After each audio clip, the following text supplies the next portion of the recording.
Bueno, damos paso a los concursos especiales. Dentro de los concursos especiales está progenie de vaca.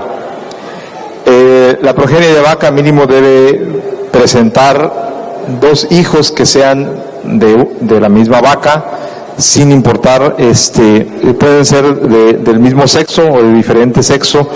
En este caso están una hembra y un macho. Son dos ejemplares que en lo que respecta a la conformación, de destacar en ellos es la longitud corporal, con muy buena amplitud de pecho, volumen, sobre todo en cuanto a profundidad. Son dos ejemplares que son similares.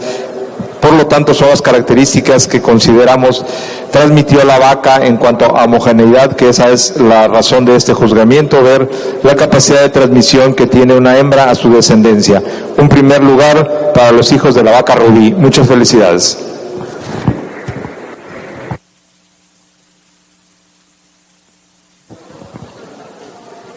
Obtiene primer lugar la progenie de vaca presentada por Manuel Iturbe Villegas e hijos.